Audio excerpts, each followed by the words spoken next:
Today I want to talk about the importance of having an actual set.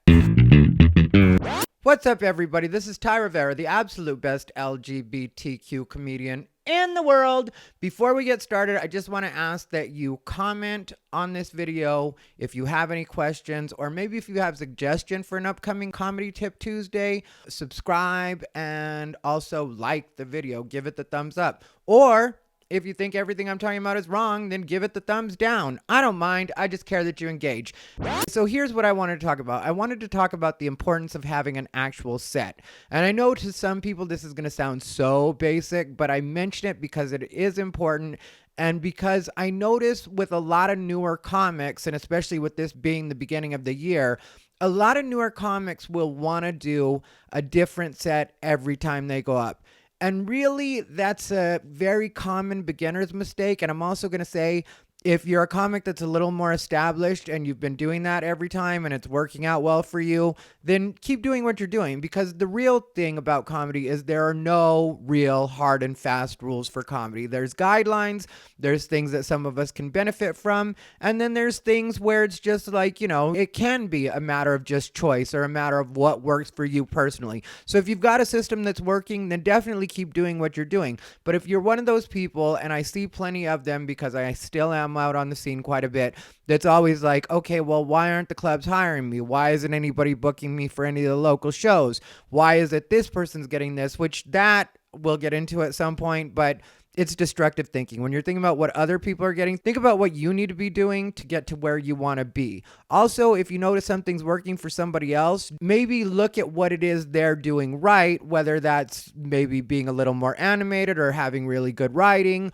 or sometimes it's even just hanging out in certain spots or giving FaceTime, as they say, like that sometimes will help too. So definitely do pay attention to what people are doing right rather than paying attention to what you think people are doing wrong. That's one thing I would tell you, just in the vein of when you're looking at what other people are doing. Try not to focus on the negative, because there's so much to focus on in the negative way when it comes to stand-up comedy that you can waste all your time and basically waste your life just worrying about what other people are getting and why are they getting it. So, having said that, I say to have an actual set because having an actual set, believe it or not, will give you the freedom to eventually do what it is you want to do and how it is you want to do it. Whether that's crowd work, whether that is working on new material every time you go on stage, having an actual set will give you that confidence. But it does take the discipline of actually working that actual set. You have to do it. There's no other way around it if you're the kind of comic that does need to be on the more prepared side. Like, one tip I would give you when it comes to having an actual set is you want to get your first laugh within the first 30 seconds. You definitely want to get a laugh within 30 seconds of the beginning of your set. And that will not only let the bookers or the people that are in charge know that you're actually funny, but it also gives the audience confidence in you. And then moving forward, it's easier. If a joke doesn't go over, they do remember that you were funny at the beginning. You had a joke that really killed it right at the beginning, and that'll buy you a lot of leeway with people. In the beginning, I would say, think about your joke that gets the biggest pop in your entire set, and move that joke to the beginning of your set so that you get that initial big pop, and then from there, everything else just seems easier. I know that takes restructuring your set, but it's very helpful. Some people aren't going to be good at writing out things word for word. I personally, when I first started, had terrible stage fright, and it really helped me to know exactly what I was going to say word for word and practice it like a script. And sometimes that would get repetitive and boring. So I would work on my actual script, my set, for 3 sets. And then 1 set, I would just have fun and do whatever I wanted. And then I'd go back to working my actual set again. So that's a way you can do things without things getting stale. When you think about open mics, you think about, I always see the same comedians and they're going to see me doing the same jokes. Don't worry about the other comedians. Put the other comedians out of your head because the other comedians aren't going to pay your bills. What you want to pay attention to is the audience members. And I know some of you are thinking there's not any audience at open mics. Well, that's not necessarily true. A lot of times there's not a lot of audience at open mics, but there is actual audience, or there are actual audience members. Like, I always look at it this way, and even to this day, this is what I do. If there are 10 comics in the room and there's 2 actual people in the room, I play to the 2 actual people, because the 2 actual people are your actual audience members. They haven't heard your jokes before. They don't know what you're going to do. And if you make them laugh, you'll notice that the other comics will laugh at that too. So I mentioned putting your strongest joke at the beginning. So then figure out how to segue into either another joke along that same vein, or figure out how you want to segue to something that maybe is completely different, but also is strong. So you go from one strong joke to another strong joke. A lot of times when you're just starting out in open mics, you're not going to get a lot of time. You're going to do 3-minute sets, 5-minute sets, 7 minutes would be a long set. I try to get a laugh every 30 seconds, and I don't time it, but you can feel where it is you're at. So between 30 to 45 seconds between every pop should help you out. If you have little things in between that maybe get smaller laughs, that's great. That's gravy. But you really want to get as many laughs as possible in those short sets. Like here in Vegas, we have Wise Guys. And at Wise Guys, you get a 3-minute set. Well, you should be able to get 6 good laughs during a 3-minute set. Same with the 5-minute set. You should be able to get 10 good laughs within that 5-minute set. And I know a lot of the newer comics feel like, well, what am I supposed to do in 3 minutes? 3 minutes isn't about you doing your actual set. 3 minutes is about you impressing the bookers of that particular club so that they see you and are like, hey, maybe we should check this guy out for hosting, or maybe we should give this guy a few more opportunities, or make sure that they get on the open mic list when they come in. You know, same with Comedy Store. Comedy Store is 3.5 minutes. I did Comedy Store all the time, and I could just kill it in that 3.5 minutes. And I really like doing the 3.5 minutes because I felt like I can just give them all punchlines. I can just give them all laugh, laugh, laugh, laugh. And that's what you want to work on in the beginning. So you go, just pop, pop, pop, pop. And then when you get to do the longer sets, you have this outline of what you like to do anyway, and then you add like maybe some of the filler jokes or some of the ideas that go with those big pops that are maybe not as big a pops, but also get decent laughs, and that's how you learn to build your actual set. Then as you build up longer, to the 10-minute, the 15-minute, the 20-minute set, you'll always have that outline. And then after you impress people in those situations, because, after you start doing the 10-minute sets, that's when people will start, if you're killing in the 10-minute, that's when people will start looking at you for like feature or consistently hosting you, or having you host, I should say. And then that's where you'll really be able to build what it is you're doing and be like, okay, I've got these other ideas.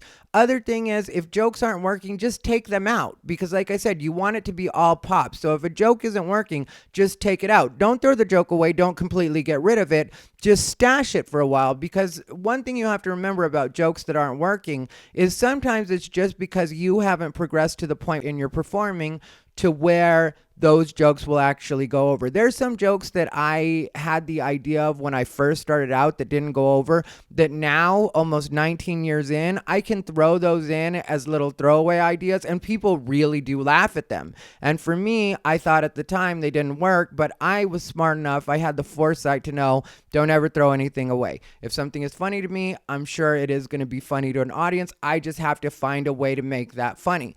But in the beginning, I wouldn't waste a lot of time on that, because you're just trying to make impressions so that you get more stage time, so you get to grow the way that you need to grow. And I hope all of this is making sense to you guys, and you guys don't think I'm just talking mumbo jumbo, because I do actually know what I'm talking about, and I wouldn't try to steer you wrong. In general, when it comes to the comedy community, I want to see it get better altogether. Here locally, especially in Las Vegas, I really want to see it get better. So I'm trying to give everybody the best advice that I can possibly give them, so we raise the level of the game here locally, and for you, wherever you're performing at, think that way too, because while some people get threatened by competition, I look at it as the better that the rest of the comics are, the more that's going to make me raise my own game, the more freedom that's going to give me to be able to raise my own game, because contrary to what people think, nobody is taking all the laughs. You know, somebody can have a really great set, and I don't ever look at that as like, oh, they're wearing the audience out. Now the audience is going to laugh anymore. No, I look at it as now all I have to do is ride that wave. So the better that every comic is on the show, the more the audience wants to hear more comedy. You give people something good, they're going to want more of it. So don't ever worry about that as far as competition goes or as far as the other comedians go. Just work on making your set as good as it can be. Then when you've got your set really down, because now, you know, my set has evolved a lot within the 19 years. Like some of the jokes that I did in the beginning, I never do now. I wouldn't even be able to remember them if I wanted to. And that's something I've had tested with me where, you know, jokes from like 5 years ago, sometimes I'll joke with the audience and be like, does anybody have a request? And occasionally people will ask me, why don't you do this joke? And in my head, I'll be like, I don't even remember how that joke goes. And that's a good sign because it means that my set has evolved to a point where I don't even remember those old jokes that I used to do. But what I do know is that I still have an outline in my head. And that's the other thing I was going to tell you. Like I said, for some of us, scripted word for word in the beginning is the way to do it. Now I do a lot of stuff off the top of my head. I do a lot of writing on stage, so I don't have to do that anymore. I also lost my stage fright at a point. You know, I still get a little bit of butterflies, a little bit of nerves, but I don't have the actual stage fright anymore. So I still have like an outline of what I want to do in a lot of cases.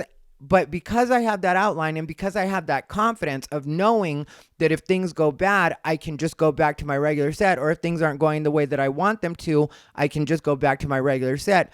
It gives me all the freedom that I need to be able to do crowd work. And, you know, or maybe an audience member heckles me and I don't feel threatened by the audience member heckling me because I know that I can just jump right back into my set if I want to, or I can choose to cut bait on the particular joke that I was in and jump in at another point in my set. But having that outline and knowing what it is I want to do and knowing that I have jokes that actually do work and will get me out of a bind really does do a lot to help my overall performance, because I have that confidence of knowing that, you know what, I got this. I know I got this.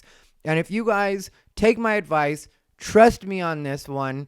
Like I said, if you already have your system, go with your system. But if this can help you, definitely do employ this and make it work for you and see how you grow in the time that you're working on this particular technique. Whatever you would say in this instance. Anyway, I hope you guys really did get something from this video. Let me know down below in the comments if you have any questions. Like the video, subscribe, comment, just say a what's up, thank you. If you don't have anything you want to really contribute, even that helps me out. But like I said, if you have a question, you want me to discuss something on Comedy Tip Tuesdays, put it down below in the comments. There's a good chance I'll do it. I don't know why I wouldn't. Anyway, this has been Ty Rivera, the absolute best LGBTQ comedian in the world. Thank you for watching.